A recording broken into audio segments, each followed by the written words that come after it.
प्रधानमंत्री नरेंद्र मोदी की गुरुवार से अपने 3 दिवसीय दौरे के तहत पहले फ्रांस और फिर संयुक्त अरब अमीरात की आधिकारिक यात्रा के लिए रवाना हो चुके हैं।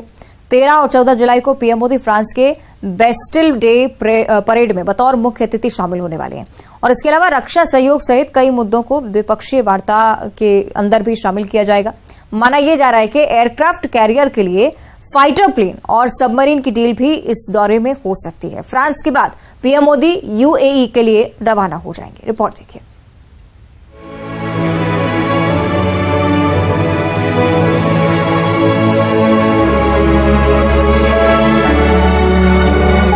गुरुवार से प्रधानमंत्री नरेंद्र मोदी फ्रांस और यूएई के 3 दिवसीय दौरे पर रहने वाले हैं। गुरुवार को ही पीएम मोदी फ्रांस की राजधानी पेरिस पहुंच जाएंगे।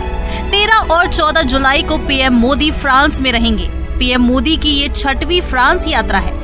इस बार पीएम मोदी फ्रांस के national day celebration Bastille day में बतौर मुख्य अतिथि शिरकत कर रहे हैं। बेस्टिल डे फ्रांस की एकता का प्रतीक है, जो 14 जुलाई को मनाया जाता है। ये दुनिया की सबसे पुरानी सैन्य परेड में से एक है। इस मौके पर 1 से ज्यादा विदेशी अतिथि फ्रांस में आमंत्रित किए जाते हैं, लेकिन इस बार सिर्फ पीएम मोदी को ही मुख्य अतिथि के तौर पर आमंत्रित किया गया।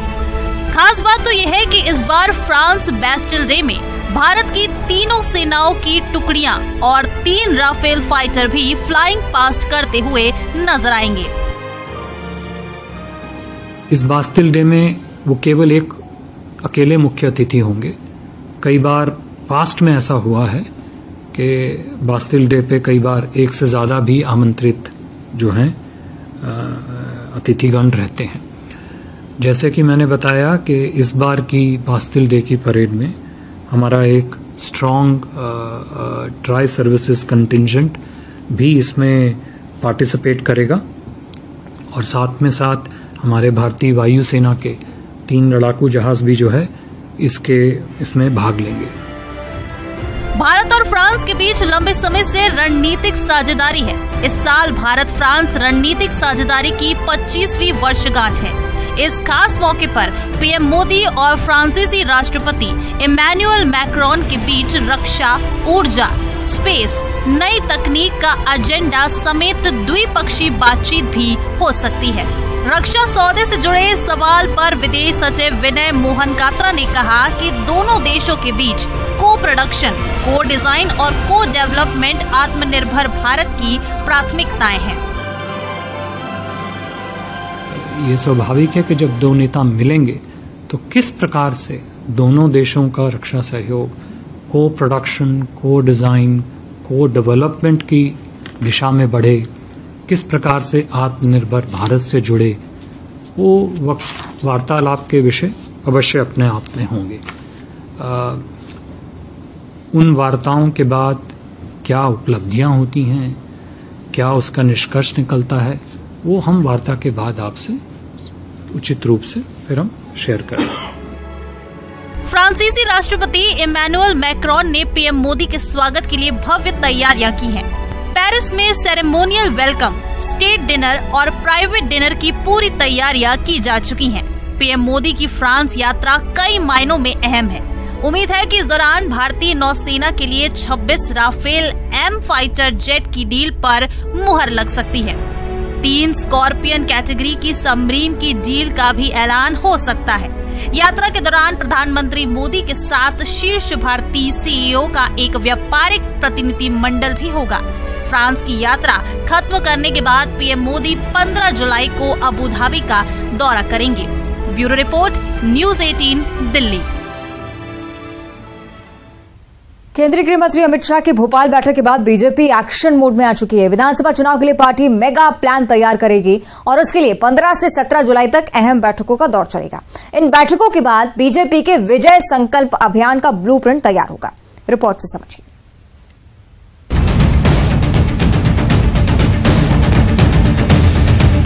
राजनीति के चाणक्य से मिले मंत्र के बाद मध्य प्रदेश बीजेपी जोश में है। भोपाल में मंगलवार की रात केंद्रीय गृह मंत्री अमित शाह ने टॉप लीडरशिप को जो चुनावी घुट्टी पिलाई, उसका असर भी दिखने लगा है। बुधवार को भी तमाम बड़े नेताओं की बैठकों का दौर जारी रहा। केंद्रीय मंत्री ज्योतिरादित्य सिंधिया और नरेंद्र सिंह तोमर सहित तमाम बड़े नेता इन बैठकों में नजर आए। कैलाश विजयवर्गीय ने कहा कि मध्य प्रदेश में विजय संकल्प अभियान की शुरुआत हो चुकी है। इस बार 2/3 बहुमत से सरकार बनाएंगे। वहीं वी.डी. शर्मा ने कहा कि अमित शाह के आने से पार्टी का कॉन्फिडेंस बढ़ता है, इसलिए उन्हें राजनीति का चाणक्य कहा जाता है।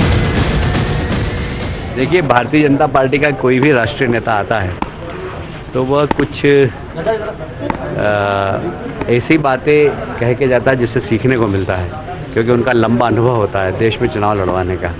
तो निश्चित रूप से अमित भाई आए हैं और हम लोगों के साथ बैठे हैं, तो हमारी सबकी ऊर्जा का संचार हुआ है और एक संकल्प, विजय संकल्प हम सब लोगों ने बैठ के लिया है और इस बार हम 2/3 बहुमत से ज्यादा सरकार बनाएंगे। माननीय अमित शाह जी ने हमें मंत्र दिया है विजय संकल्प, और विजय संकल्प का अभियान तो हमने पहले बूथ विजय पर शुरू किया था और माननीय अमित शाह जी ने कल हम सबको जो पाथे दिया तो उस काम पर तो हम जुट गए हैं। और मैं ऐसा मानता हूं कि चुनाव के दौरान भारतीय जनता पार्टी एक ऐसा संगठन है जो सामूहिकता के आधार पर काम करता है, इसलिए बैठकें तो लगातार होंगी और बैठकें होंगी। हर जिले में बैठकें चल रही है, विधानसभा के अंदर भी है।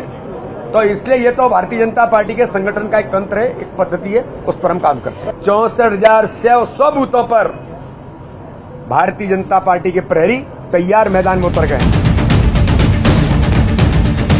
बीजेपी की बैठकों पर कांग्रेस की भी नजर है। हालांकि कांग्रेस नेताओं का कहना है कि बीजेपी का मैनेजमेंट अब काम नहीं आने वाला।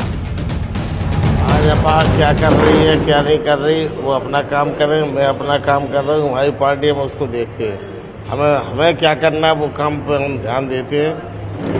कौन पार्टी क्या कर रही है इस पर हम कहते ही मुझे कोई मतलब नहीं। लेकिन अब वो माइक्रो मैनेजमेंट कर रहे हैं तो करने दो, हम जो वो कर रहे हैं उनकी नकल नहीं करेंगे। हम अपना हमारा काम जो चल रहा है हम नहीं बताएंगे, हमारी रणनीति है वो बताने लायक नहीं है।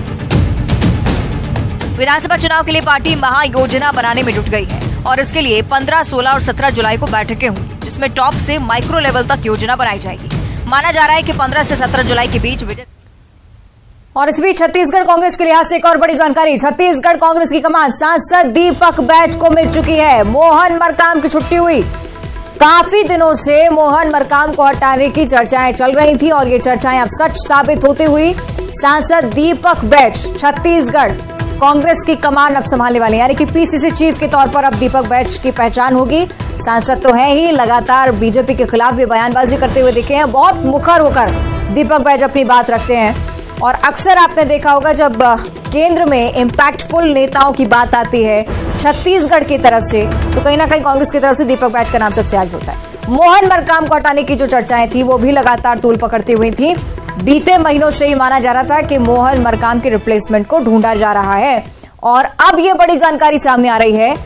जो अटकलें लगाई जा रही थी, जो खबरें सामने आ रही थी, उस पर अब मुहर लगती हुई मोहन मरकाम को हटा दिया गया है। पीसीसी चीफ के तौर पर अब दीपक बैज छत्तीसगढ़ में जिम्मेदारी संभालने वाले हैं। बहुत मुखर होकर बोलते हैं। छत्तीसगढ़ में अच्छी खासी पकड़ भी उनकी, क्योंकि तमाम जो नेता हैं छत्तीसगढ़ कांग्रेस के अक्सर दीपक बैज की तारीफ करते हुए भी नजर आया। उसके बाद से अटकलें कहीं ना कहीं तेज हुई थी। बीच में भी उनकी तरफ से बयान सामने आया था कि जो भी जिम्मेदारी उन्हें दी जाती है वो बखूबी निभाएंगे। आपको याद होगी वो तस्वीरें भी जब मुख्यमंत्री भूपेश बघेल से भी उनका लगातार मुलाकातों का दौर चलता था। मल्लिकार्जुन खड़गे से भी उनकी मुलाकात हुई थी और उसके बाद अब देखिए officially all India Congress committee की तरफ से ये पत्र सामने आया है, जिसमें साफ तौर पर लिखा गया है कि अब as a president Deepak Baij Chhattisgarh Congress की कमान संभालेंगे और जितने भी योगदान मोहन मरकाम की तरफ से रहे उसके लिए भी पार्टी उन्हें तहे दिल से धन्यवाद कहती है। ये जो लेटर है इसमें ये सारी चीजें लिखी गई हैं। सांसद दीपक बैज कांग्रेस की कमान संभालने के लिए पूरी तरह से तैयार। चुनावी साल छत्तीसगढ़ में कांग्रेस को किस रणनीति के तहत आगे बढ़ना है, कैसे पार्टी के स्तर पर पूरी कोशिशें हो, कोई चूक ना रहे, इसके लिए छत्तीसगढ़ कांग्रेस पूरी तरह से तैयार है। पहले जो अटकलें सामने आई उस पर अब मुहर लगती हुई कुल मिलाकर तो सांसद दीपक बैज कांग्रेस की तरफ से अब कमान संभालेंगे, यानी कि पीसीसी चीफ के तौर पर जाने जाएंगे। मोहन मरकाम भी लंबे समय से पीसीसी चीफ की जिम्मेदारी संभाल रहे थे और काफी अच्छा काम किया। पार्टी के लेटर में लिखा हुआ है काफी अच्छा काम किया, लेकिन चूंकि चुनावी साल है, बदलावों का दौर हर पार्टी में ही चलता है। बीजेपी की तरफ से भी आपने इस तरह के बदलाव देखे।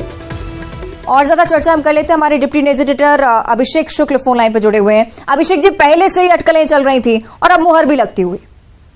बिल्कुल, ये काफी समय से चल रहा था कि मोहन मरकाम को हटाया जाएगा। मुख्यमंत्री जब कुछ महीने पहले दिल्ली से लौटे थे, उन्होंने भी इस ओर संकेत दिए थे कि संगठन में बदलाव होगा, लेकिन जैसे जैसे समय गुजर रहा था मोहन मरकाम ने भी इस बात को डिनाई किया था और अब चुनाव बहुत नजदीक आ गए थे। ऐसे में लगने लगा था कि शायद मोहन मरकाम के साथ ही पार्टी आगे बढ़ेगी क्योंकि चुनाव बहुत नजदीक है। लेकिन संगठन ने बड़ा फैसला लिया है और बड़ा फैसले लेने के साथ ही दीपक बैज को बना दिया गया। दीपक बैज का नाम भी उस समय दौड़ में था। मोहन मरकाम से भी हमने इसको लेकर सवाल किया था। उनका कहना है कि दोनों ने साथ साथ राजनीति की शुरुआत की है, तो दीपक बैज उनके दोस्त की तरह है। लेकिन दीपक बैज भी आला कमान पर ही डिपेंड थे और अब दीपक बैज के हाथ में कमान दिया गया है तो मुख्यमंत्री के भी पसंद थे और सांसद होने के नाते केंद्रीय नेतृत्व के भी करीबी थे। वहां भी उनकी लगातार बातचीत होती रहती थी और एक आदिवासी चेहरे को रिप्लेस अगर करना था तो उसी इलाके के दूसरे बड़े चेहरे को लेना था। युवा है दीपक बैज, आदिवासी चेहरा है, बस्तर से ही आते हैं। मोहन मरकाम भी बस्तर से आते थे, तो उनका ये सही रिप्लेसमेंट पार्टी को लगा होगा। और जैसा हम देख रहे हैं पिछले कुछ दिनों से जो केंद्रीय नेतृत्व है वो थोड़े बोल्ड डिसीजन ले रहा है। जैसे टी.एस. सिंहदेव का डिसीजन था डिप्टी सीएम बनाने का, अब दीपक बैज को अध्यक्ष बनाना, तो ये चर्चाएं पहले चली और उसके बाद थम सी गई थी, लेकिन अचानक से ये बड़ा बदलाव हुआ है और पार्टी अब तय कर चुकी है कि दीपक बैज के साथ ही चुनाव में उसे उतरना है। और बीच में खटपट की भी जो बातें आ रही थी मोहन मरकाम को लेकर, उनके कोई डिसीजन पे प्रभारी शैलजा ने सवाल उठाए थे, बदलने की बात कही थी, विपक्ष ने लगातार हमला किया था, तो थोड़ी चुनाव के समय में किरकिरी वाली स्थिति हो रही थी और कोऑर्डिनेशन जो होना चाहिए था शायद वो नहीं बन पा रहा था। बने रहेगा हमारे साथ, आगे भी आपसे हम सियासी समीकरण समझेंगे, चर्चा करेंगे। हमारे से कि ममता हमारे साथ जुड़ चुके हैं लाइव। ममता, बड़ा बदलाव छत्तीसगढ़ कांग्रेस में जिसकी हम आहटें भी सुन रहे थे। ममता,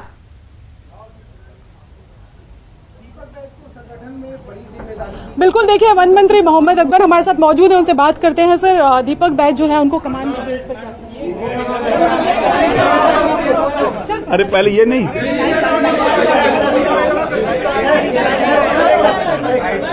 इसके बाद कर लेना। देखिए, दीपक बैज जी को मेरी ओर से हार्दिक बधाई, शुभकामनाएं। मैं उम्मीद करता हूं कि उनके नेतृत्व में कांग्रेस पार्टी फिर से एक बार सत्ता में आई।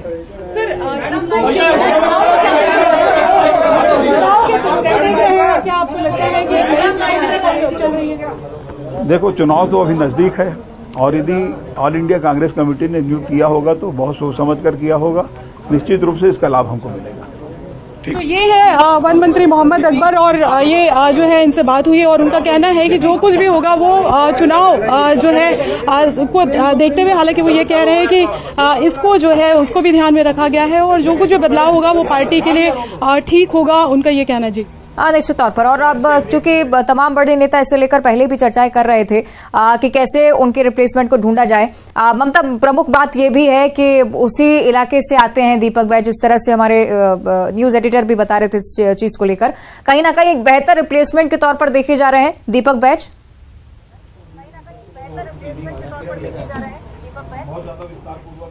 देखिए, बिल्कुल दीपक बैज जो है वो युवा चेहरा है और दूसरी बात अगर हम बात करें तो जो कांग्रेस का जो अधिवेशन हुआ था, आपको जगदलपुर में जो अधिवेशन हुआ था, उस समय हमने उनसे इंटरव्यू में बात की थी। हमने सबसे पहले जो है दीपक बैज ने हमारे कैमरे में उस समय एक्सेप्ट किया था कि पार्टी की कमान जो है वो उन्हें मिली है। हालांकि उन्होंने कहा था, उस वक्त उन्होंने कहा था कि करीबन 10-12 दिनों में जो है वो आदेश निकल जाएगा, लेकिन उसके बाद में पार्टी के भीतर जो है वो अपनी उलझने होती रही और पार्टी के भीतर ये इस बात को लेकर होता रहा कि मोहन मरकाम जो है वो नाराज चल रहे हैं, कुमारी शैलजा की पसंद को लेकर बात हो रही है और अल्टीमेटली जो है ये डिसीजन रुका हुआ था। लेकिन अब ये आदेश आ गया कि दीपक बैज को कांग्रेस की कमान जो है वो दे दी गई। और जिस तरह से वन मंत्री मोहम्मद अकबर से हमने सबसे पहले बातचीत की और उन्होंने कहा कि जाहिर तौर पर जो भी डिसीजन है वो पार्टी को ध्यान में रखते हुए जो है वो लिया गया है और ये जो है पार्टी की बेहतरी के लिए होगा। सबसे बड़ी बात यह है कि दीपक बैज बस्तर से आते हैं, बस्तर के सांसद हैं, युवा चेहरे हैं।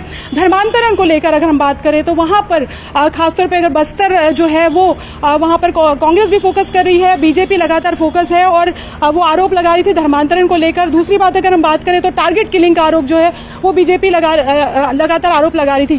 कांग्रेस के पास वहां बस्तर की सारी सीटें हैं, आदिवासी जो इलाके हैं उनको साधना जो है एक तरह से एक है कि अभी सदी हुई सीटें अभी है, लेकिन जब सत्ता में आप होते हैं तो आपसे उम्मीदें बढ़ जाती है और जाहिर तौर पर वो नतीजे लाना जो है दूसरी बार में थोड़ा मुश्किल हो जाता है। और ऐसे में यही वजह है कि ये माना जा रहा है कि दीपक बैज को ये कमान दी गई है, युवा चेहरे हैं। दूसरी बात अगर बात करें तो दोनों ही पार्टियां इस बार अगर कहें तो फोकस कर रही हैं कि यूथ चेहरा जो है उसको किस तरीके से जो है वो सामने लाया जाए। इस बार के इलेक्शंस में ये कहा जा रहा है कि ज्यादातर ऐसे जो एक तरह से कह सकते हैं कि उम्मीदवारों को टिकट दी जाएगी जो युवा हो, और कहीं ना कहीं ये मैसेज दिया जाएगा क्योंकि सबसे ज्यादा युवा वोटर्स है, महिला वोटर्स है।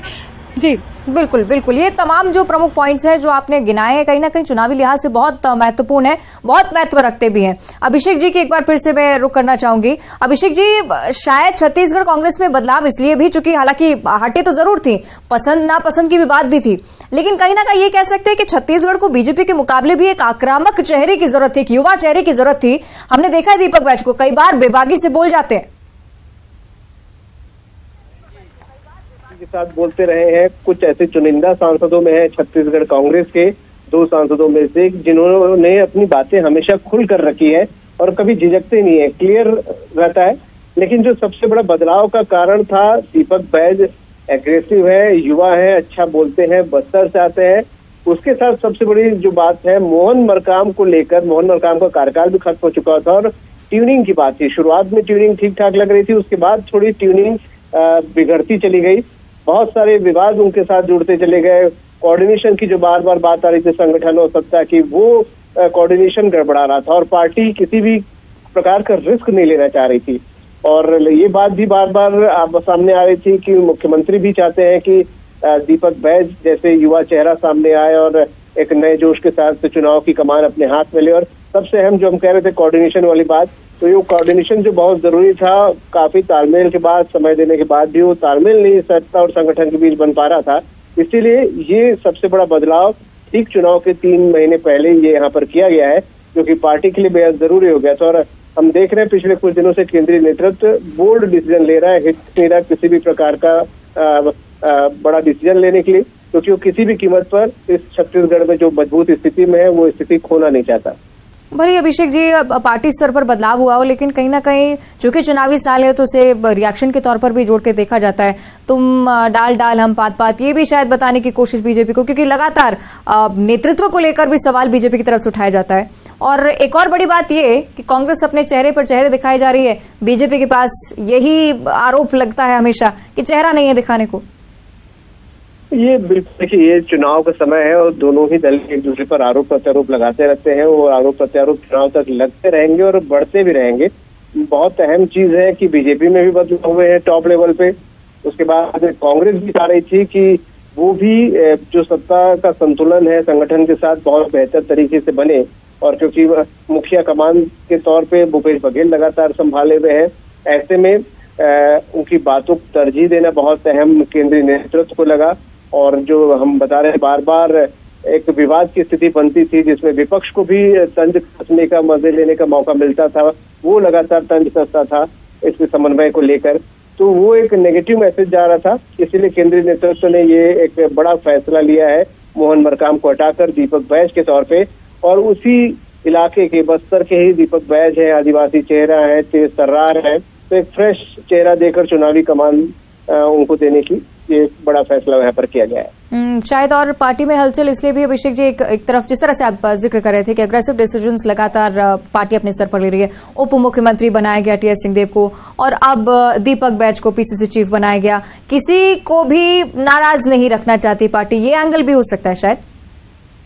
जी बिल्कुल यही है, और सबसे अहम बात है कि छत्तीसगढ़ में अगर कांग्रेस को बहुत मजबूत स्थिति में माना जा रहा है, बल्कि देश में माना जाता है कि किसी प्रदेश में कांग्रेस सबसे मजबूत है तो छत्तीसगढ़ में है। और ऐसे में किसी भी प्रकार का चुनाव के समय में पार्टी रिस्क नहीं लेना चाहती, आलाकमान रिस्क नहीं लेना चाहता। जो फीडबैक मिल रहे हैं उस फीडबैक पर गंभीरता से विचार करके जो जरूरी डिसीजन है वो पार्टी ले रही है, और वो चाह रही कि विपक्ष को किसी भी प्रकार का मौका यहाँ पर न मिले, कोई स्पेस न मिले। इसीलिए ये चेहरा यहाँ पर बहुत सोच समझकर दीपक बैज के तौर पे सामने लाया गया है। एक समय लगने लगा था कि पार्टी शायद कोई अब डिसीजन नहीं लेगी क्योंकि चुनाव करीब है, लेकिन ये बड़ा डिसीजन कहा जाएगा और बोल्ड डिसीजन पार्टी ने दीपक बैज को अध्यक्ष बनाकर किया है। बिल्कुल अभिषेक जी, और दीपक बैज के सियासी करियर पर अगर हम नजर डालते हैं, मोहन मरकाम से अगर उन्हें कंपेयर किया जाए, कितना फायदा पार्टी को दिला सकते हैं? कितना प्रमुख नाम दीपक बैज अगर मुख्य तौर पर ये पूछे तो? देखिए, संगठन में लंबे समय तक दीपक बैज काम करते रहे हैं, युवावस्था से काम करते रहे हैं, बस्तर से आते हैं, संसद में रिप्रेजेंट करते हैं बस्तर को, और वहां पर भी विपक्ष कहा जाए वहां भी उनको पसंद करता रहा है। वो अपनी बातों को, बस्तर की बातों को खुलकर वो रखते रहे हैं। साथ ही साथ कोऑर्डिनेशन भी उनका बहुत अच्छा है, केंद्रीय नेतृत्व की भी पसंद है, राज्य के नेतृत्व की भी वो पसंद है। ऐसे में सबसे अहम हो जाता है कि उम्मीद यही की गई है कि बहुत अच्छा कोऑर्डिनेशन दीपक बैज बिठा पाएंगे। बस्तर के आते हैं और बस्तर में भी, क्योंकि कहा जाता है कि सत्ता की चाबी बस्तर से ही होके जाती है छत्तीसगढ़ में, ऐसे में बस्तर का एक बड़ा फेस अगर पार्टी दे रही है, फ्रेश फेस दे रही है, युवा, अच्छा बोलने वाला, जो दोनों ही जगहों की पसंद है, कोऑर्डिनेशन बिठा सके, तो पार्टी के लिए इससे मुफीद चेहरा नहीं हो सकता था। इसीलिए दीपक बैज का नाम तो शायद बहुत पहले ही तय हो चुका था, ऑफिशियली मुहर अभी लगी है।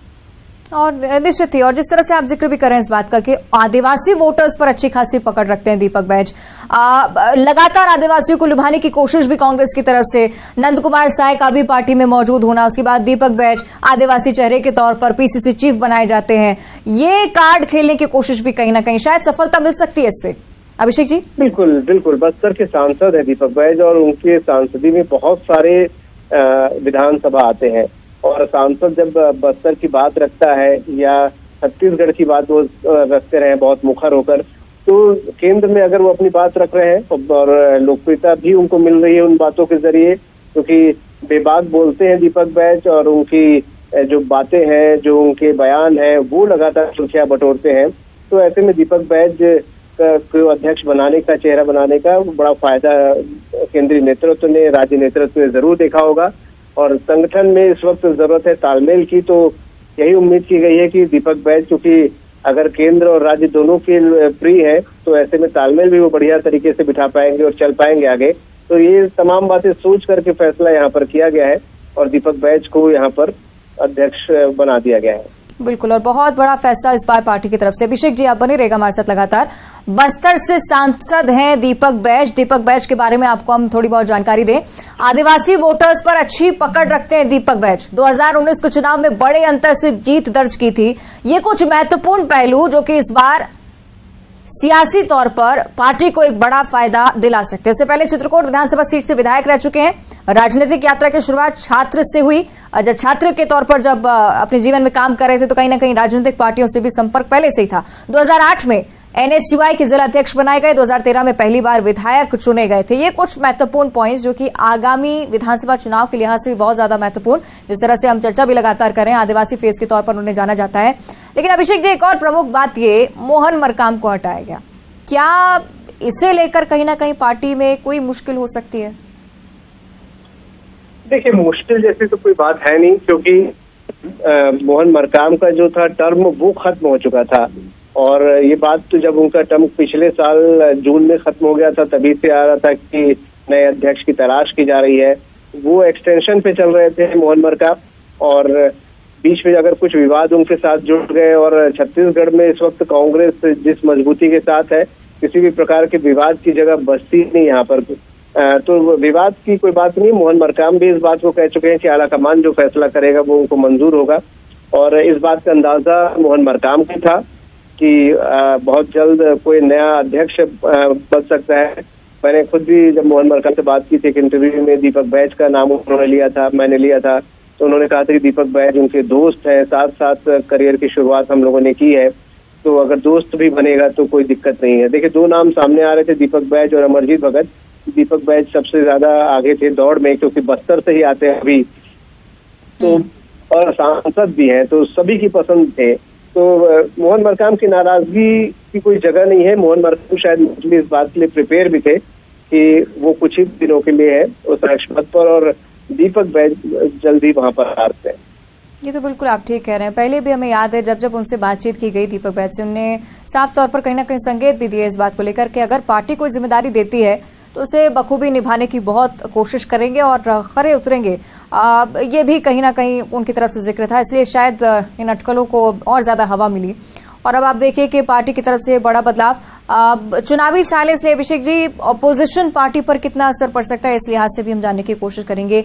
हालांकि आंतरिक मामला है पार्टी का, बीजेपी भले ही स्पष्ट तौर पर ना कहे, लेकिन कहीं ना कहीं अच्छी पोजीशन पाने की कोशिश तो बीजेपी इस बार काफी कर रही है।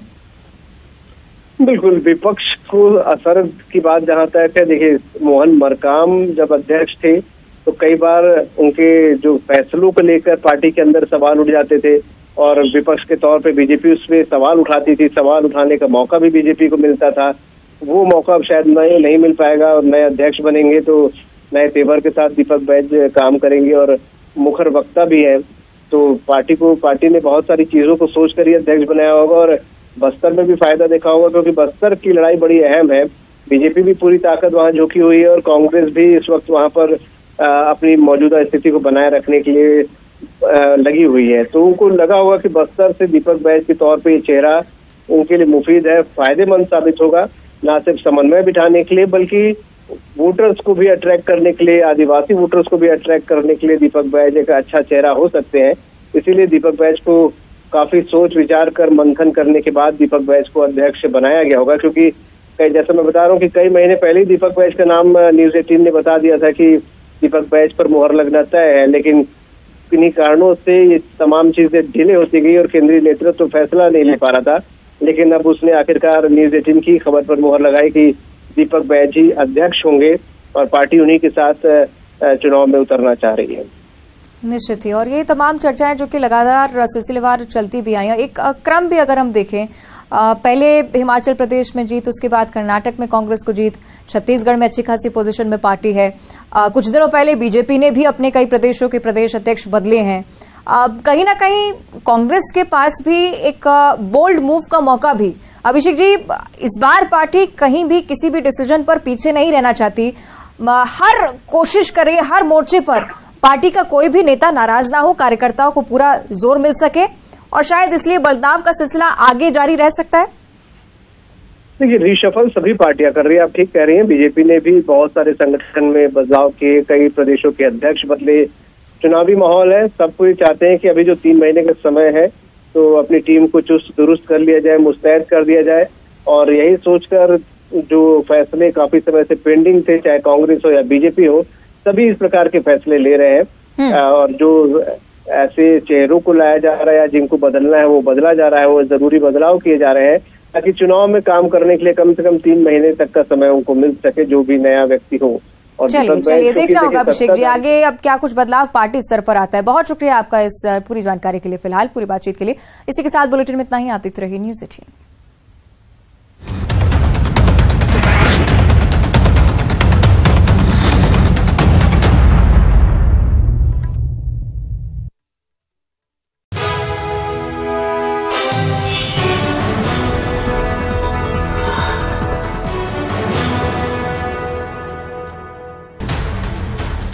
मॉनसून की दस्तक के बाद भले ही बारिश कुछ दिनों के लिए थम सी गई थी, कहीं कहीं हल्के फव्वारे तो कहीं देखने के लिए मिले, लेकिन मूसलाधार बारिश का दौर थम सा गया।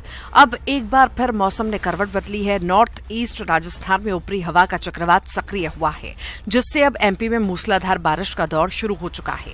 राजधानी भोपाल में बीती रात से लगातार बारिश का दौर जारी है। मौसम विभाग ने बारिश का ऑरेंज अलर्ट भी जारी किया है, तो वहीं 22 जिलों में बारिश का येलो अलर्ट जारी किया है, यानी कि आने वाले दिनों में झमाझम बारिश का दौर जारी रहेगा। प्रदेश में सबसे ज्यादा बारिश उज्जैन में हुई है, जहां इस मानसून 68 मिलीमीटर तक बादल बरस चुका है। उसके बाद उमरिया जहां 53 मिलीमीटर, ग्वालियर 41 मिलीमीटर, तो वहीं भोपाल में लगभग 21 मिलीमीटर बारिश हुई है। मौसम विभाग के मुताबिक बारिश का दौर अगले 2 से 3 दिनों तक निरंतर जारी रहेगा।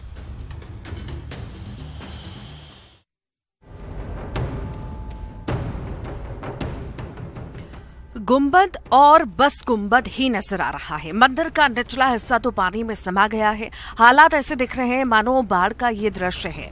तस्वीरें उज्जैन की है, जहां तेज बारिश से शिप्रा नदी का जलस्तर बढ़ गया। शहर में 2 दिनों से सीजन की सबसे तेज बरसात हुई है। इतनी तेज कि घंटे भर की बरसात में ही पूरा शहर पानी से तरबतर हो गया। क्या मंदिर और क्या सड़कें सब पानी से लबालब भर गई हैं। मुख्य सड़कों सहित कई कॉलोनियों में घुटनों तक पानी भर चुका है।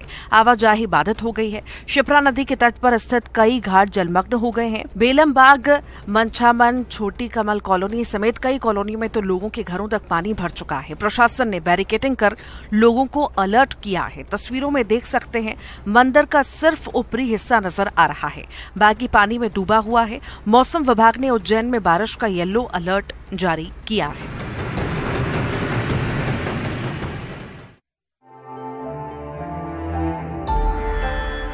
एमपी में लंबे समय के बाद बारिश हुई तो पूरे वेग से झरना बहने लगा।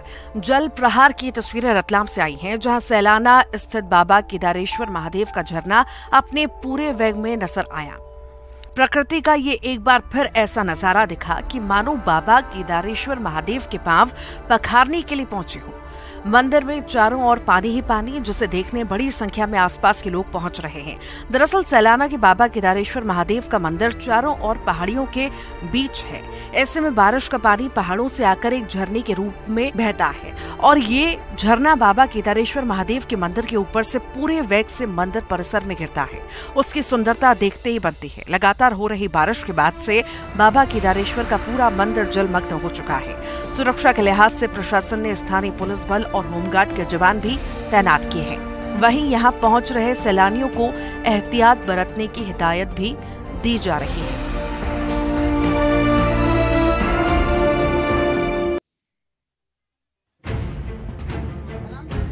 उफनता हुआ ये नाले के पानी को रोकने के लिए बना स्टॉप डैम के पिलर्स के बीच फासला और फिर उस पर सीढ़ी लगाकर पिलर्स को पार करते बच्चे।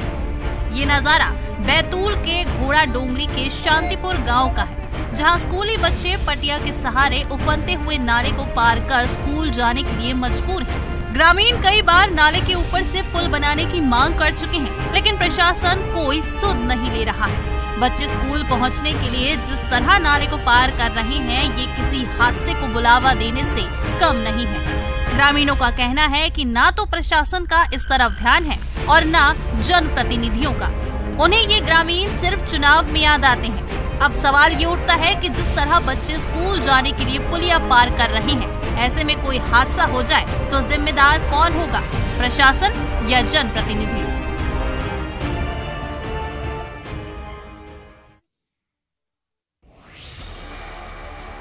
अगर आप शिमला मनाली घूमने का सोच रहे हैं और यात्रा की तैयारी आपने कर ली है तो थोड़ा रुक जाइए।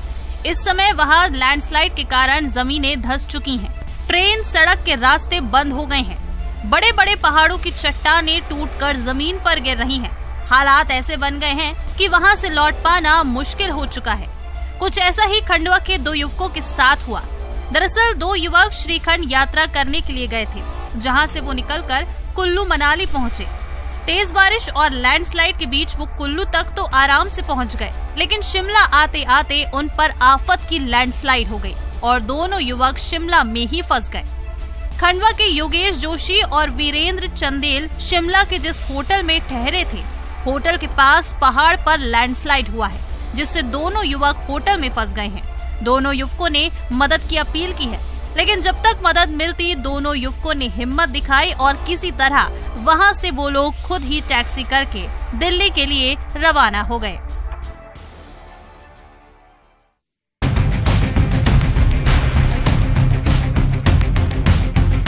देश में इन दिनों टमाटर के दाम आसमान छू रहे हैं। 20-30 रुपए किलो बिकने वाले टमाटर ने अब शतक लगा दिया है। बढ़ती कीमत का असर दिखना भी शुरू हो चुका है। तभी तो अब चोरों की नजर टमाटर पर है। एक चोरी का ऐसा ही मामला सामने आया है, जिसे जानकर आप हैरान हो जाएंगे। ये चोरी की घटना कोरबा के मानिकपुर चौकी क्षेत्र के झोपड़ी पारा में हुई, जहां एक सब्जी व्यापारी के घर रखे 1 कैरेट टमाटर पर चोरों ने हाथ साफ किया। लाल लाल दिखने वाला ये टमाटर इतना लाल हो गया कि चोरों को भाने लगा है। चोर घरों में रखे कीमती सामान को छोड़कर अब टमाटर पर हाथ साफ करने लगे हैं। सब्जी व्यापारी ने पुलिस में शिकायत की है और अब पुलिस मामला दर्ज कर चोरों की तलाश में जुट गई है।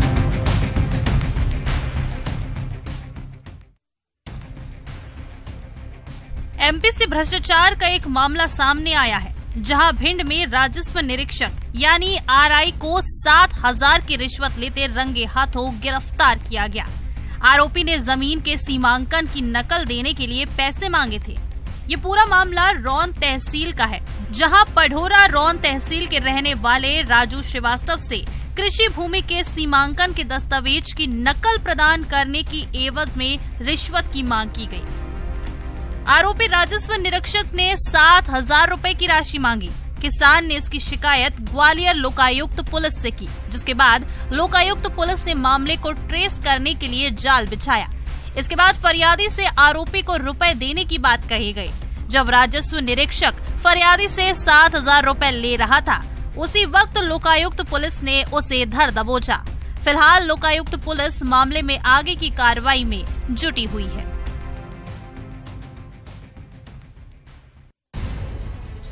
मैंने जो हरकत की है उसके लिए मैं क्षमा प्रार्थी हूँ।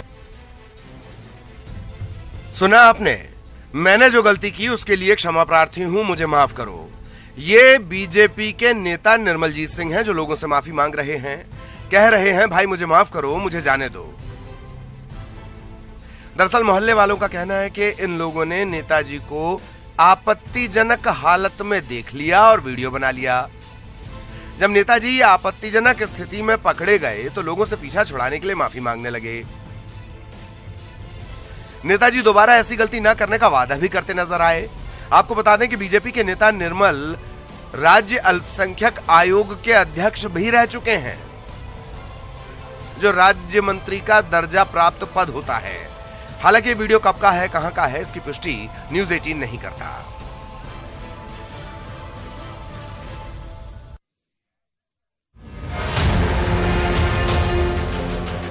तेज रफ्तार से आ रहा ट्रक, ड्राइवर ने खोया नियंत्रण और फिर जो हुआ देखिए। तस्वीर हरदा की है, जहां टिमरनी के पेट्रोल पंप के पास लोहे के एंगल से भरा ट्रक बेकाबू होकर पलट गया। हादसे की तस्वीर सीसीटीवी में कैद हो गई। हादसा इतना खतरनाक था कि ट्रक का आगे का हिस्सा क्षतिग्रस्त हो गया। गनीमत रही कि हादसे में किसी जान का नुकसान नहीं हुआ।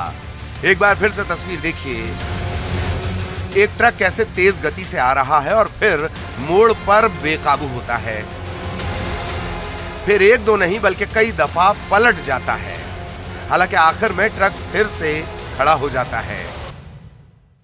ये पूरी घटना सीसीटीवी में कैद हो गई।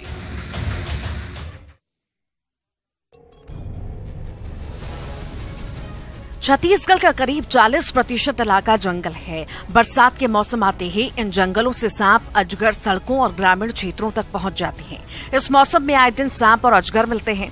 एक ऐसा ही मामला गरियाबंद के तेरेंगा गांव से आया है, जहां अजगर मिलने से सनसनी फैल गई। अजगर को देखने के लिए लोगों की भीड़ लग गई। तस्वीरों में देख सकते हैं कितना विशालकाय अजगर ग्रामीण क्षेत्रों में पहुंच गया। लोगों ने गांव में अजगर सांप के होने की सूचना वन विभाग को दी। मौके पर पहुंचे बीट गार्ड ने अजगर का रेस्क्यू कर उसे जंगल में ले जाकर छोड़ दिया।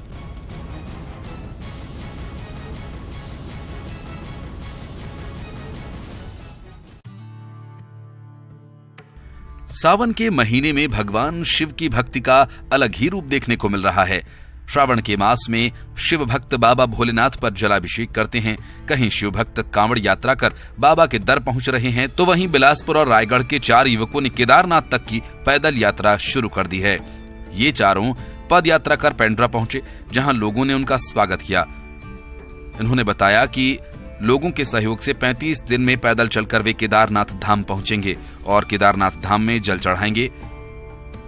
श्रद्धालुओं ने बताया कि रायगढ़ में बिलासपुर, पेंड्रा, अनूपपुर, शहडोल, मैहर, बांदा, कानपुर, शाहजहांपुर, पीलीभीत, हल्द्वानी, नैनीताल, रुद्रप्रयाग होते हुए वे केदारनाथ पहुंचेंगे। ये उनकी पहली पदयात्रा है और इस बार 2 महीने के श्रावण मास में केदारनाथ में भगवान शिव पर जल चढ़ाएंगे और इसके बाद वे कई और तीर्थ यात्राओं पर पदयात्रा करेंगे।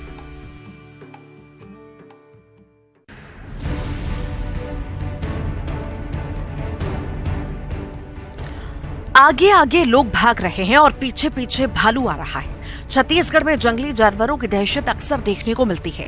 दहशत की तस्वीरें मनेन्द्रगढ़ से आई हैं, जहां थाना परिसर में भालू घुसने से हड़कंप मच गया। तस्वीरों में आप देख सकते हैं कि भालू के आते ही कैसे लोग अपनी जान बचाकर भाग रहे हैं। वहीं मौके पर वन विभाग की टीम को सूचित किया गया, जिसके बाद वन विभाग की टीम पहुंची और भालू को ट्रेस करने में जुट गई है।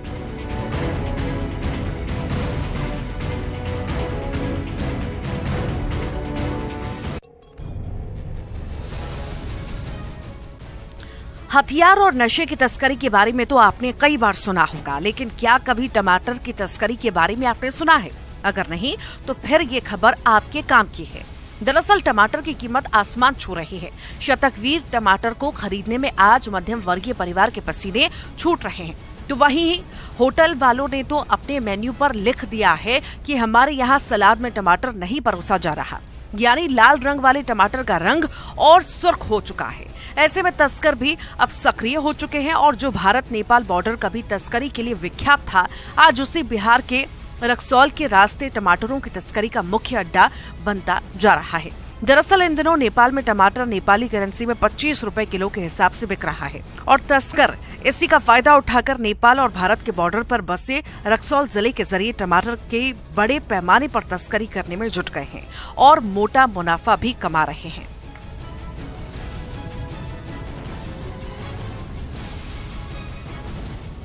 गुलाय बाटे जतर खतर डोंगरी गुड़ा घाटी, गुलाय बाटे जतर खतर डोंगरी गुड़ा घाटी, खल खल खल बहत जाए आया इंद्रावती। इस हल्बी लोकगीत को समझने के लिए भाषा की समझ नहीं बल्कि प्रकृति से प्रेम चाहिए।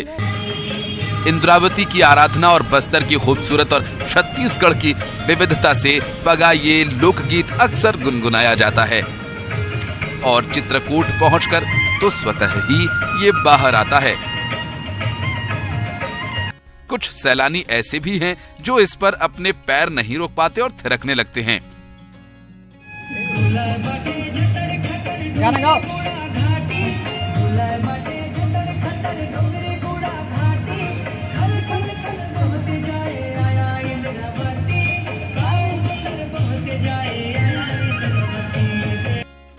छत्तीसगढ़ की अनेक खूबियों में से एक है पूरी दुनिया में प्रसिद्ध चित्रकूट जलप्रपात। जीवनदायिनी इंद्रावती का पानी जब 90 फीट की ऊंचाई से गिरता है तो पानी धुएं में तब्दील हो जाता है। बारिश के दिनों में हल्की लालिमा और गर्मियों में चांदनी मानो दूध की धार का एहसास इसकी खासियत है। छत्तीसगढ़ का सबसे बड़ा, सबसे चौड़ा और सबसे ज्यादा पानी के प्रवाह वाला जलप्रपात है ये। चाहने वालों ने नाम दिया है भारत का नायग्रा फॉल।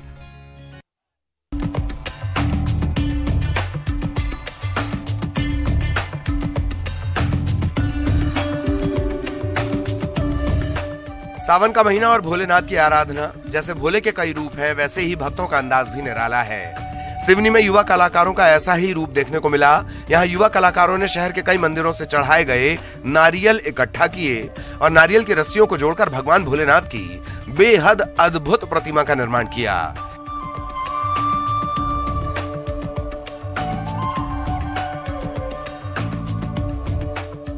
यह प्रतिमा श्रद्धालुओं के लिए आस्था और आकर्षण का केंद्र बनी हुई है। सोशल मीडिया में भी इस प्रतिमा की तस्वीरें वायरल हो रही हैं। इस प्रतिमा को बनाने में युवाओं को करीब 40 दिनों की मेहनत लगी।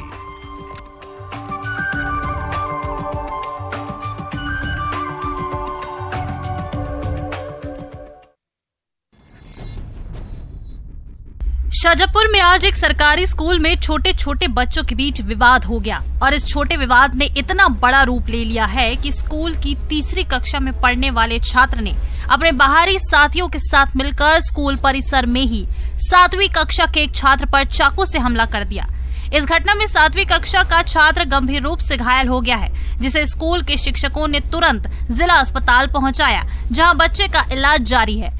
घटना की जानकारी मिलते ही कोतवाली पुलिस मौके पर पहुंची और बच्चे के बयान लिए गए। जानकारी के मुताबिक शहर के महूपुरा इलाके में स्थित राधा कृष्ण सरकारी माध्यमिक विद्यालय में लंच ब्रेक के दौरान स्कूल परिसर में ही बच्चों का ये विवाद हुआ था, जिसके बाद हड़कंप मच गया।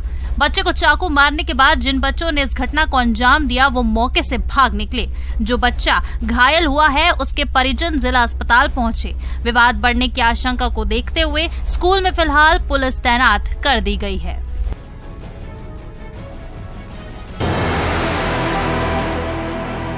कुल दिल जमा 28 सेकंड का है ये वीडियो, लेकिन लाखों के सवालों को जन्म देने वाला। इस बस में कई लोग सवार रहे होंगे, जिंदगी में कई जोखिम देखे होंगे, लेकिन ये 28 सेकंड उन सभी पर भारी थे, क्योंकि ड्राइवर की सनक, लापरवाही, जल्दबाजी इस हद तक बढ़ गई कि उसने ना अपनी जान की परवाह की और ना ही अपनी बस में बैठी सवारियों की, और सबको लेकर कूद गया मौत के मुंह में। लोगों की सांसें अटक गई और आंखें बंद हो गई, और सभी के मन से निकला बस एक बार निकल जाएं उस पार। शिवपुरी का ये वीडियो सोशल मीडिया पर जमकर वायरल हो रहा है। जानलेवा लापरवाही के इस वीडियो में तरह तरह की बातें भी कही जा रही हैं, लेकिन ड्राइवर की हिमाकत बताती है कि उसे इससे कोई फर्क नहीं पड़ता। जल्दबाजी के लिए जान दांव पर लगा देना उसके लिए आदतन सा है। आकाझिरी और मोहम्मदपुर के बीच रपटे का वीडियो है ये। शिवपुरी से रन्नौत थाने क्षेत्र के अकाझिरी के बीच चलने वाली बस के ड्राइवर ने शिवपुरी आते समय बस में सवार सवारियों की जान को इस तरह खतरे में डाला, और ये